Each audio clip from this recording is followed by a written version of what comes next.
Bonjour à toutes et à tous, bienvenue dans un nouveau format Mondrian.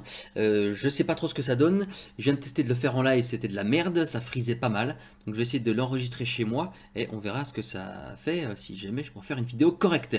Donc là ça va être différent, il y aura l'article qui va défiler en même temps, hein, voilà comme ça. Quand la vidéo paraîtra, je vous mettrai évidemment... Ah oui du coup... Bon, je vous mettrai les sources dans la vidéo. Et puis le problème, c'est que par contre, je sais pas trop si je vais pouvoir la couper derrière. Donc, je vais faire l'intro moi-même tout seul. Hop. Donc aujourd'hui, on va parler du glyphosate, zététique et journalisme, nouvelle saison. Je sais pas combien c'est. Hop, générique.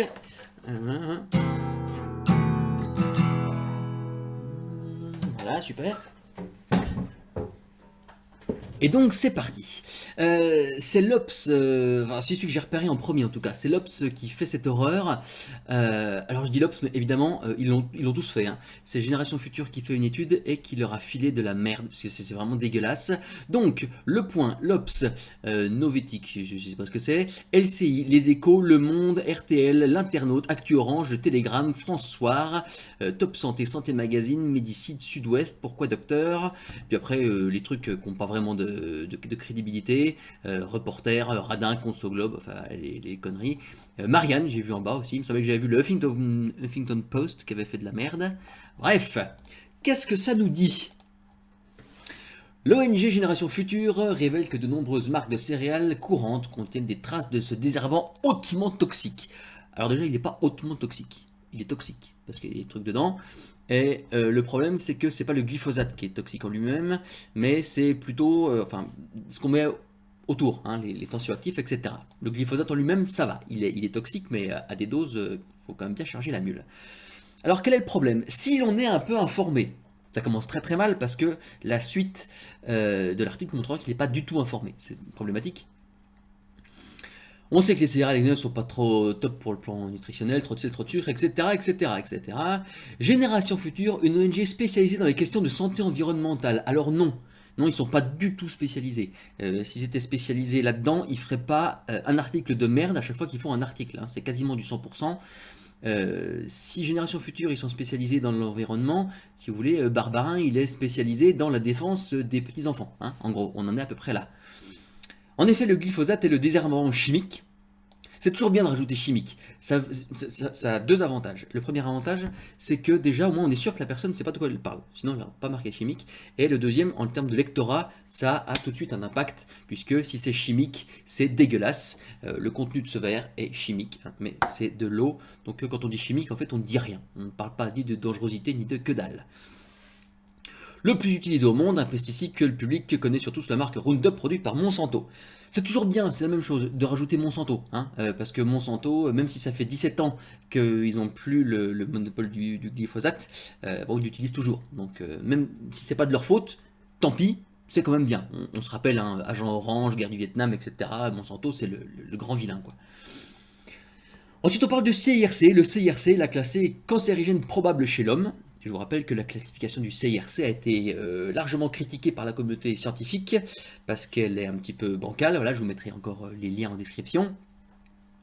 Le problème principal, c'est qu'évidemment, lui, il ne donne que ça, hein, que le CIRC, et il ne parle pas de toutes les autres agences du monde qui, eux, disent que le risque, pas le danger, hein, le risque de cancérogénéité du glyphosate est super faible. Donc, bon, on trie un petit peu les informations comme on veut, selon le message qu'on a envie de faire passer. Hein. Ça parle de Ségolène Royal, donc ça n'a pas d'intérêt. Bref, même si l'Agence nationale de sécurité sanitaire de l'alimentation, de l'environnement et du travail, l'ANSES, a établi après examen, blablabla, que les risques étaient relativement limités de cancérogénéité du truc, ce n'est a priori pas le genre de denrée qu'on s'attend à trouver dans son bol tous les matins. Bah si en fait, parce que comme c'est un herbicide, a priori, si on mange des trucs à base de céréales de plantes sur lesquels on a mis des herbicides, il y a des chances qu'on retrouve des traces au niveau de ce qu'on mange. Hein. Donc si, on s'attend carrément à en trouver en fait. Ce qui serait surprenant, c'est qu'on n'en trouve pas. Parce que s'ils en mettent et qu'on n'en retrouve plus, ça veut dire qu'à un moment, il s'est échappé d'une certaine manière. Et ce serait peut-être pas top. Il partirait peut-être davantage dans le sol ou voilà. Mais l'enquête de Génération Future révèle que sur un panel de 8 paquets de céréales trouvés en supermarché, 7 contiennent des résidus de glyphosate. Paye ta taille du panel. D'ailleurs, il le dit un petit peu plus tard. Alors, donc là, il y a le truc. Bien sûr, 8 marques constituent un panel trop petit. Ah bah oui, ça c'est sûr que 8 marques, bon. Alors Génération Future, ils le disent eux-mêmes. Cette étude ne prétend pas être parfaitement représentative de la consommation de ce type d'aliments en France, ni à refléter exactement l'état moyen de la contamination par glyphosate de ce type d'aliments vendus en France. Donc on a un truc qui n'est pas représentatif ni de ce qui est consommé, ni de la prévalence du glyphosate partout. C'est bien d'avoir fait une étude, du coup. Parce que si les données scientifiques sont merdiques, si la représentativité est naze, c'est vrai que du coup ça donne une bonne idée au public, surtout quand, hein, je vous rappelle, hein, regardez ça, oh ça c'est beau ça, oh là là là là, ça c'est beau pour une étude pas représentative et scientifiquement merdique, hein. Ça c'est magnifique ça.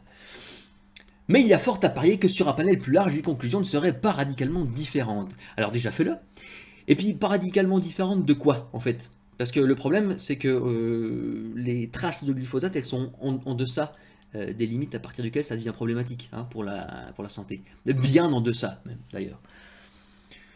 Du reste, le OJ ne sont pas normaux, quelques denrées alimentaires un peu moins farcies de désherbants. Alors, on est un peu farci de désherbants. Attention, on n'utilise pas des mots neutres. Ce serait quand même dommage d'avoir l'impression qu'on est neutre.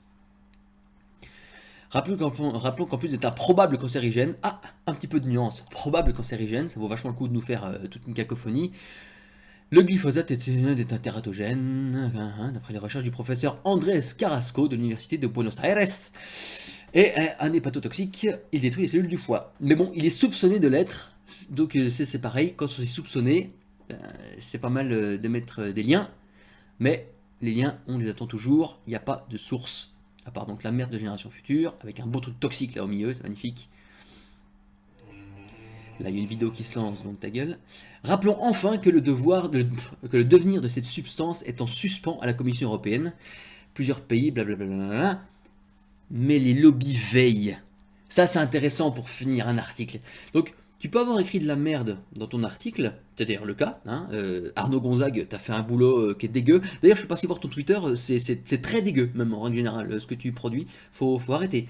Parce que tu te présentes comme un spécialiste des questions environnementales sur Twitter. Et ça, c'est pas bien. Enfin, si, c'est bien d'être, mais c'est pas bien de dire qu'on l'est quand on l'est pas. Par contre, ça, c'est une connerie, ça. Donc, c'est bien de mettre les lobbies. Alors, un lobby, c'est un groupe de pression pour indexer l'opinion sur telle ou telle direction, hein. Comme par exemple ce que fait Génération Future en faisant des tests de merde avec un panel pourrave, avec des protocoles scientifiques merdiques et avec des conclusions anxiogènes. Ça, par exemple, c'est du lobbyisme, ça s'appelle, tout à fait. Et c'est du mauvais travail, évidemment. C'est du très très mauvais travail. Alors, petit conseil d'esprit critique, quand vous voyez Génération Future, vous ne lisez pas. Ou alors plutôt vous lisez pour repérer les conneries, parce que sinon c'est un coup à se taper la tête contre les murs. Et puis évidemment quand vous voyez parler de glyphosate, enfin, de tout en règle générale, mais c'est surtout prévalent pour le glyphosate en ce moment, bah, tout à fait, vous allez voir les études, hein, bien entendu. Vous allez voir ce que dit l'OMS, vous allez voir ce que dit l'ANSES, vous allez voir... Vous pouvez même aller voir ce que disent les fabricants, sachant que, évidemment, les fabricants, eux, ils ont l'intérêt à ce que vous en consommiez. Enfin, en tout cas, à ce que les agriculteurs en consomment. Donc, ils vont être peut-être moins alarmistes. Mais par contre, les études sanitaires, elles, sont censées l'être beaucoup moins. Donc, vous prenez les méta-analyses, vous prenez la revue littéraire, et puis vous vous faites un avis, hein. Donc les avis à base de glyphosate, un cancérigène que vous avalez dès le petit déjeuner, non, c'est pas bon du tout. Donc Arnaud Gonzague, tu n'es pas bon. Tu es un mauvais journaliste. Voilà, je suis désolé, hein, mais bon, à un moment, il faut utiliser les mots corrects. Public, j'espère que tu t'es pas fait avoir, évidemment. Tu fais bien attention à ce que tu regardes, hein. Et puis je te souhaite de garder l'esprit critique et je te dis à bientôt. Salut!